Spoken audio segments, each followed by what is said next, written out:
তো আমার কাজকর্মের গুণাগুণ, আমার কাজকর্মের প্রকৃতি অনিবার্যভাবেই কি ধরনের দেহ, কি ধরনের মন, কি ধরনের শক্তি একজন মানুষ বয়ে বেড়াচ্ছে তার উপরে নির্ভর করে, তাই না?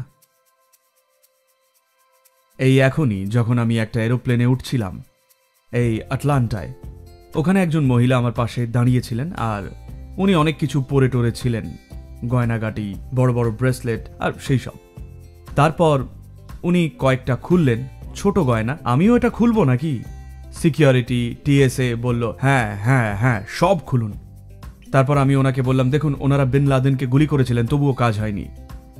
সে আমাদের পুরো জীবনটাই বদলে দিয়েছে, অন্তত এই যাতায়াতের দিকটা তো বটেই। আপনাকে আপনার জুতো খুলতে হবে, আপনাকে এটা করতে হবে, আপনাকে একটা মেশিনে ঢুকতে হবে যেখানে ওনারা আপনার প্যান্ট খুলে দেখবেন। হ্যাঁ, হয় আপনার জামা কাপড় চেক করবে, নয়তো আপনাকে একটা মেশিনে ঢুকে প্যান্ট খুলে দাঁড়াতে হবে। দুটোর একটা আপনাকে করতেই হবে। তো উনি লোকটা কিন্তু খুব সফল। আপনি তাকে গুলি করলেও উনি খুব সফল একজন লোক, কারণ উনি আমাদের জীবনকে অনেক বেশি প্রভাবিত করছেন যতটা না আমরা ওনার জীবনকে করতে পেরেছি, তাই নয় কি? হ্যাঁ কি না? উনি কি আমাদের জীবনকে বেশি প্রভাবিত করেননি প্রায় অন্য যে কারোর চেয়েই? উনি আমাদের জীবনকে এতটাই বদলেছেন যে স্বয়ং যেভাবে আমরা বাঁচি সেটাই বদলে গেছে, তাই না? এখন এয়ারপোর্ট মানেই আপনার মাথায় আসে, ওর এখন আর আনন্দের সাথে ঘুরতে যেতে পারবেন না, আপনাকে খুলে ফেলতে হবে সবকিছু সবকিছু প্লেনে চড়ার আগে।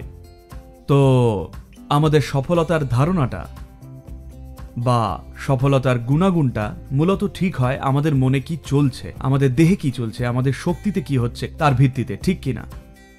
হ্যাঁ, অবশ্য তাই, ঠিক কিনা?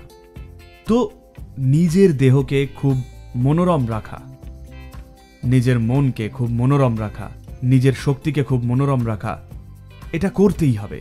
কেউ সাফল্যের সিঁড়িতে ওঠার আগেই যদি তার দেহবোধ অসুখকর হয়, মন অসুখকর হয়, শক্তি সুখকর না হয়, এমন অবস্থায় সে সাফল্য পেতে চায়, তাহলে সে চারিদিকে শুধু অশান্তি ছড়াবে। তার সফলতা পাওয়া মানেই হবে এটা। কারণ আপনি যেমন শুধু তেমন কাজই করতে পারেন, আপনি যেমন নন তেমন কাজ করতে পারবেন না, ঠিক কিনা? হ্যাঁ কিনা? আপনি যতটা নন তার চেয়ে বেশি কি করতে পারবেন? আপনি নিজে যতটা, আপনি ততটাই করতে পারবেন। আপনি যদি এখন সুখ আনন্দ অনুভব করেন, তাহলে আপনিও আপনার আশেপাশের মানুষের জন্য আনন্দদায়ক কিছু করার কথা ভাববেন। যদি এখন অপ্রীতিকর ভাব বোধ করেন, তাহলে স্বাভাবিকভাবেই আপনার চারপাশের মানুষের জন্য অপ্রীতিকর কিছু করবেন, তাই না? যখন আপনি খুশি থাকেন তখন আপনার সাথে দেখা হলে আমি নিশ্চিত আপনাকে সুন্দর এক মানুষ বলে মনে হবে। কিন্তু যখন আপনি খুশি নন, হতাশাগ্রস্ত, রেগে আছেন, তখন কিন্তু খুব খারাপ একজন হওয়ার ক্ষমতা রাখেন, তাই না? সব মানুষের ক্ষেত্রে এটা সত্যি নয় কি? হ্যাঁ কি না বলুন? তো ওসামা বিন লাদেনকে নিয়ে সমস্যাটা সে ভালো না খারাপ তা নিয়ে নয়, কথা হলো সে একরকম অসুখী অবস্থায় আছে, যে কারণে হোক তিনি রেগে আছেন। রাগ তো এক প্রকার অপ্রীতিকর অনুভব, তাই না? যখন কোনো মানুষ রেগে থাকেন তখন এটাই তো হয়। সে যত বেশি শক্তিশালী হয়েছে, যত বেশি সফল, তত বেশি দুঃখ ভোগান্তি ছড়ানোর ক্ষমতাই তো সে রাখে, তাই না? হ্যাঁ কি না? তো অবশ্যই নিজেকে কেমন রেখেছেন সেটা গুরুত্বপূর্ণ। আপনি পৃথিবীতে কাজে নামার আগে, আরেকজন মানুষের জীবনকে স্পর্শ করার আগে, এই একজনকে অত্যন্ত সুন্দর মনোরম করে তোলাটা একটা মৌলিক দায়িত্ব, তাই না? অন্য কোনো জীবনকে স্পর্শ করার আগে আপনার অবশ্যই এই জীবনটাকে সুন্দরভাবে গড়ে তোলা উচিত। তারপর আপনি যা কিছুই স্পর্শ করবেন সেটা সুন্দরভাবেই করবেন।